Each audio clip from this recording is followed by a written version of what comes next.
All right. So, made some decisions. Got some hair in my mouth.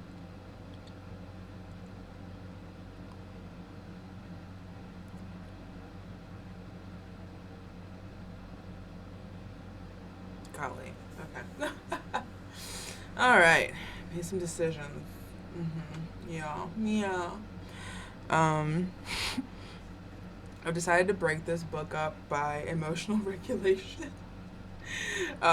So I will be reading it depending on how I feel. Yeah. And, if yeah, as soon as I get tired, I'm just gonna end it.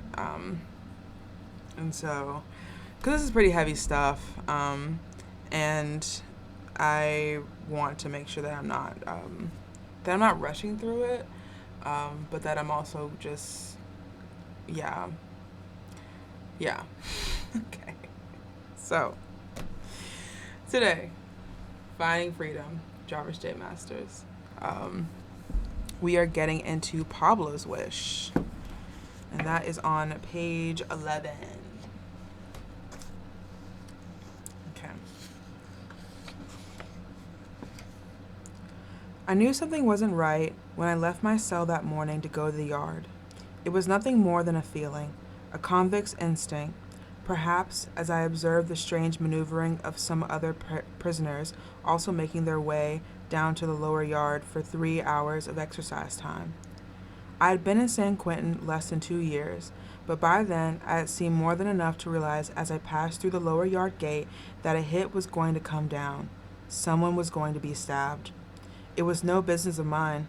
I went about the yard, taking in some air, before getting into my daily routine of playing a few games of dominoes and then jogging several laps around the yard.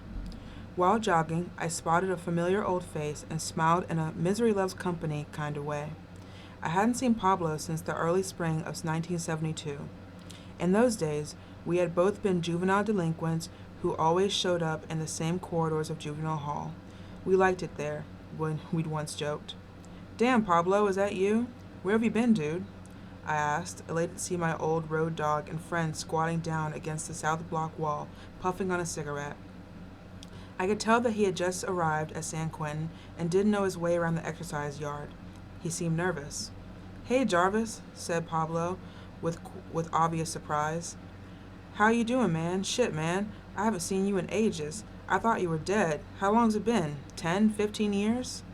Yeah, it's been about that long, I smiled. Man, I've been here almost 2 years now. But what about you? Where have you been? The last time I seen you, we were both in juvenile detention for stealing a pack of cigarettes. You remember that? Yeah, I remember, Pablo said, grinning.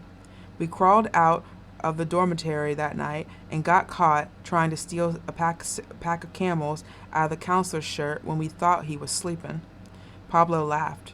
Man, since then, I've been all through this rat hole system. I did a little county camp time after I seen you. Then I did a few years in California's Youth Authority. I hit the big time after that, man. Straight to the penitentiary. This is my fourth time in the joint. Plus, I did 5 years for the feds in Lompoc.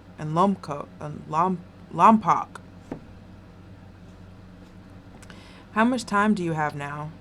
Pablo was silent. The cigarette in his mouth began to puff like a hot chimney. His face twitched with fear. Then, with his eyes fixed on the prison yard, he answered, Well, Jarvis, I estimate 2 hours tops. Damn, Pablo, what's going on? I asked. I had only to look at his eyes and see that I had been right about the hit, and that Pablo was the marked man. Pablo lit another cigarette. Man, it's a long story, he said, exhaling. All I can tell you is that I really fucked up this time. I've gotten into something I can't get out of, and I know they'll be coming for my head before I leave this yard. So it's best that you don't know. What can I do to help? Man, there isn't really nothing you can do. Just reach into my coat pocket, he said, trying to hide even from me the weapon slipped up his sleeve. There's an envelope with an address and a photograph of my little girl Alice there. She's my heart. If anything happens to me today, Jay, do me this favor and write to her. Tell her that I love her. Tell her something sweet for me. Aw, man, you know I'll do that for you. But what can I do now? Pablo, talk to me. Check. I'm willing to stand here and go down with you. No, said Pablo. Jay, this is not your fight. We'll both die, man, if you hang around much longer. This is some real serious shit I'm caught in. And if it goes down, I want to be by myself. Don't worry about me. I'm going down with the fight. And they know it. I don't know what to say. Pablo held out his hand and began laughing as we shook. Man, he said, I sure wish we could have ran to each other without all this other shit happening. We must have a million things we could talk about, huh? But now isn't the time. I'm serious, Jarvis. You have to get away from me before it's too late. My friend stared at me with certainty. It was hard to walk away from Pablo, the last thing I wanted to do, but I left him, with the smell of violence in the air. I walked as far as I could, trying to contain myself until I got to the opposite side of the yard. I didn't want to see what would happen.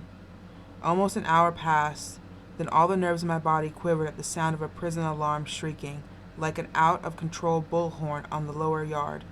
I heard rapid gunshots. Pow, pow, pow, pow, pow, pow, pow, pow, pow. Those shots came from a gun tower not far from where I talked with Pablo. A guardsman's rifle was pointing down at the spot where I had stood.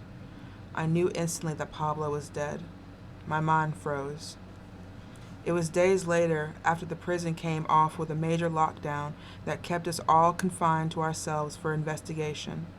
When I found out what happened, Pablo had been stabbed 18 times and shot once in the thigh by one of the tower gunmen. He was pronounced dead in the prison hospital. A friend who had witnessed the stabbing told me he was crazy. He never stopped fighting. They told him to stop, but he kept going. It was like he was chasing death and wasn't going to stop, no way, until he caught it, until he rode it on out of here.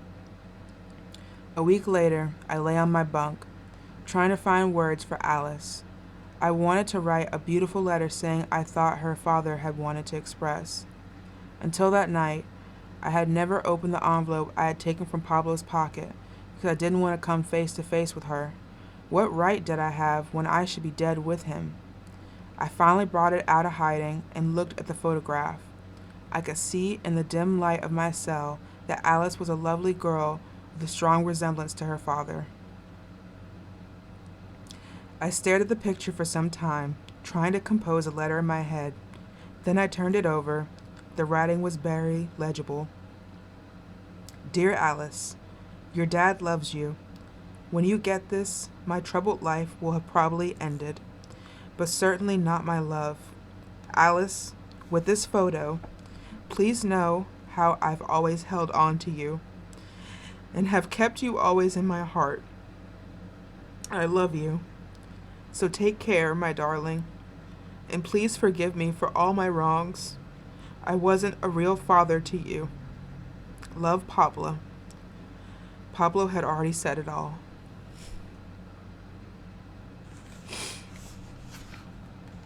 Ooh, got me early.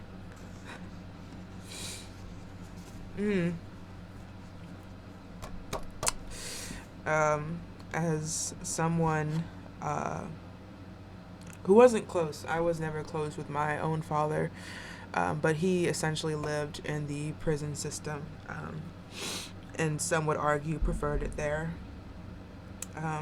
I think that is where he spent most of the last few years of his life before he passed in like 2020, 2021, something like that. The last time I spoke to him, I was like in middle school, and we never connected and never reconnected. And I think he friended me on Facebook, and like it was just all very haphazard, you know. And yeah, I think that one really connected with me, like, but also reading Jarvis, having to listen, essentially witness his own friend's death, and not knowing what to say, what to do, and it all being so normal in that environment. He'd been there 2 years at this point, but that's brutal. That's rough. Yeah. Ugh. Okay, I think I'm gonna read one more. Cause yeah, I think I'm gonna read one more, and cause they're not very long, but okay.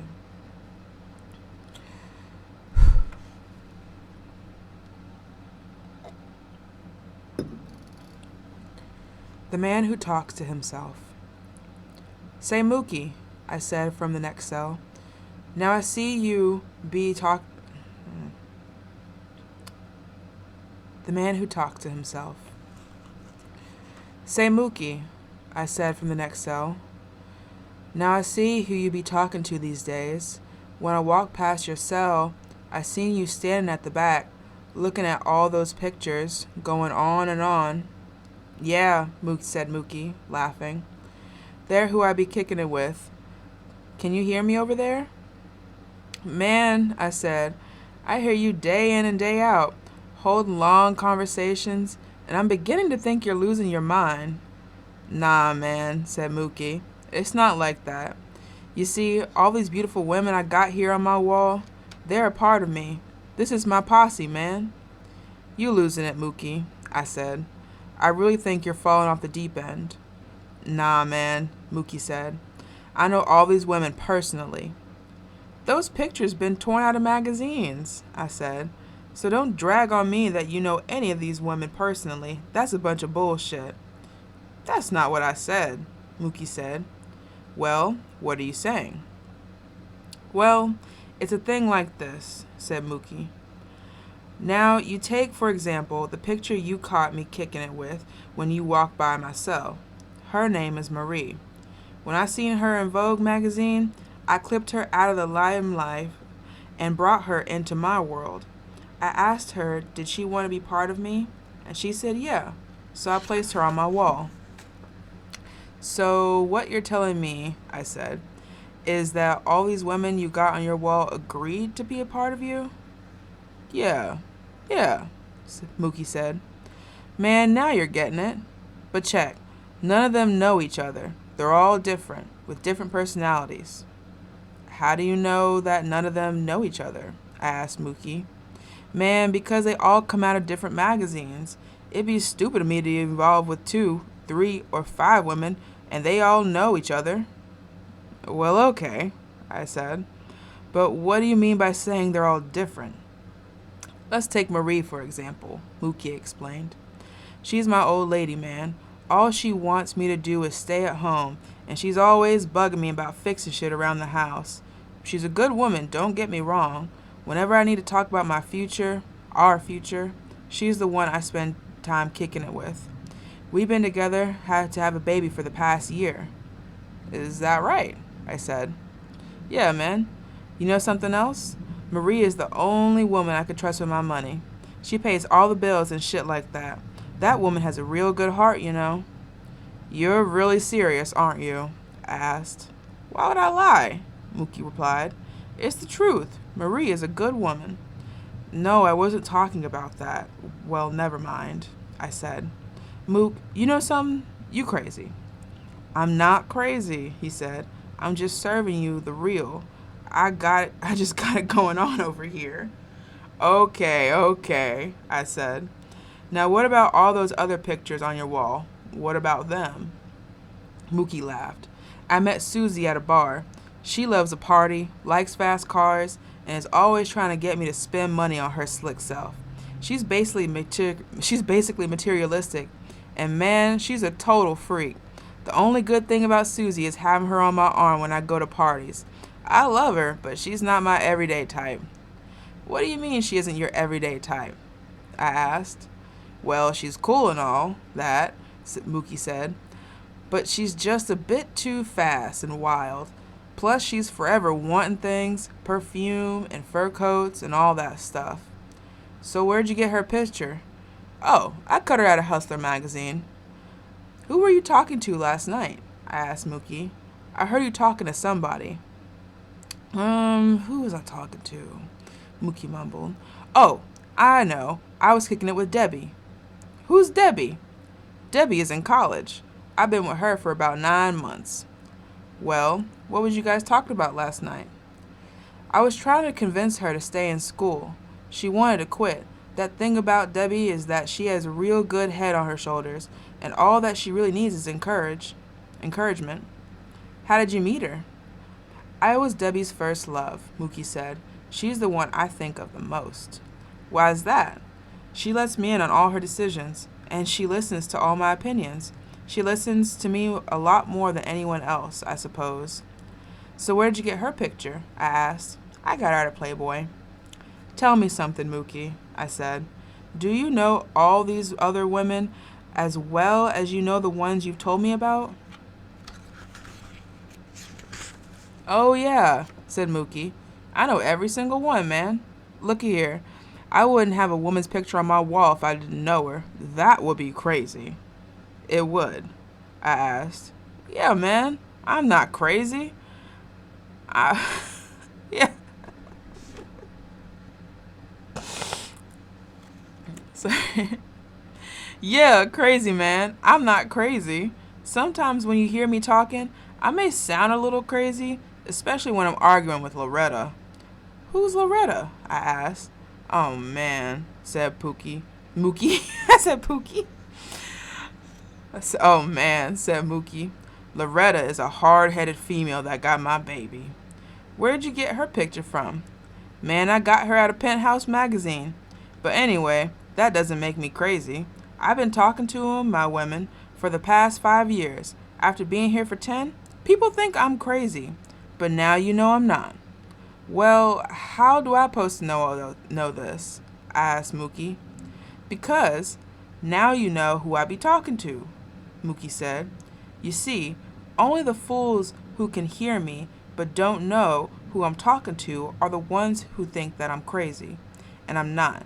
Jarvis, man, if I was, I wouldn't have anyone to talk to. Hey, I would just be talking to myself, you see? That's crazy, he said. That's crazy.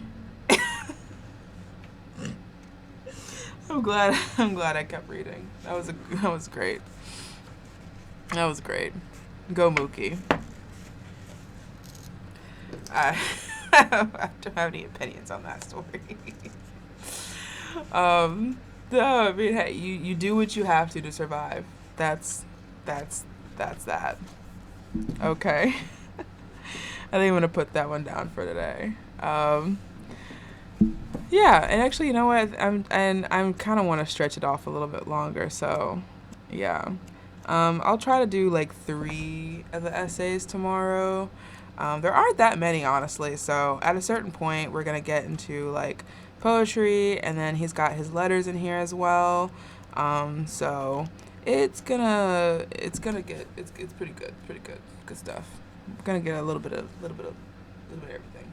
So yeah, feel free to follow along if you're enjoying this, or if you want to listen to Team Human videos for that. If you have any suggestions that are nonfiction, let me know. Otherwise, have a good day or good night. Sweet dreams.